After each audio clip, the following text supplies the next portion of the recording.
analyse et stratégie du deuxième fléau qui va être dans les raids. Aujourd'hui, on va parler de Baojian. Il faut en parler de ce banger. Si j'ai choisi la carte pour le représenter, c'est que je trouve cette carte surstylée. Donc il ressemble à sa de base, hein. Magnifique. Son shiny, c'est Tali du caca partout. Ah, son shiny, c'est vraiment une déception. Franchement, si j'ai l'occasion de le jouer, je le jouerai sans le shiny. A contrario de son copain Funshian, lui, c'est un Pokémon qui est très fort. Comme vous pouvez le voir dans les statistiques qu'il a juste maintenant. C'est tout clairement un meilleur Pokémon que Dimoré. Comme vous pouvez le voir là, Dimoré, il a des moins bons talents, il a de moins bonnes résistances et il a le même type. Comme là, vous pouvez le voir, Baojian est dans le beurre à 5%. Dimoré est dans l'overuse à 5%. On voit que Baojian a fait chuter Dimoré quand même dans le metagame. Déjà, on va aller parler du type de ce Pokémon. Glace Nep, c'est pas ouf défensivement, mais de toute façon, ça va être un Pokémon offensif. Hein.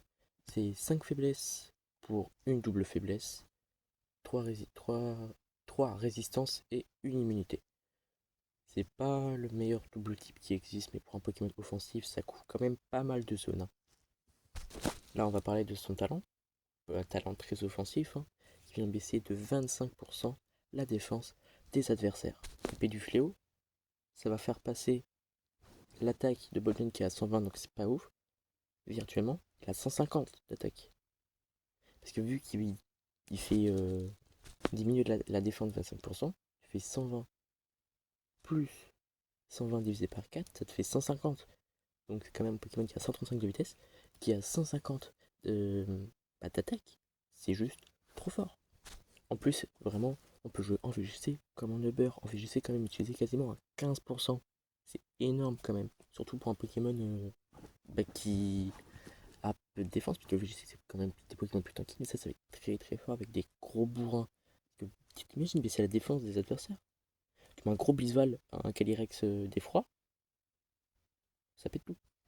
Ton move pool en VGC, par exemple, il a Abri, il a Kuba, il a Chute Glace, il a des moves de priorité, Cryo Pirouette, il peut avoir accès à Danse Lame pour setup. Parce que si en face il y a un Chromago, t'envoies ton Baojian, il va devoir switcher pour pas se faire tuer. Donc tu vas pouvoir te setup là-dessus. Et après le beurre, hein, c'est quasiment la même chose. C'est Kuba, c'est Chute Glace. Là c'est Éclat Glace qui est privilégié parce qu'il est déjà rapide. Ensuite tu peux jouer avec Machouille pour essayer de faire des flinches. Bon bref, c'est quand même l'un des meilleurs fléaux qui existent de ce Quattrorc. Et là on avait commencé vraiment par le dernier tout pourri. Et là on est sur l'un des meilleurs.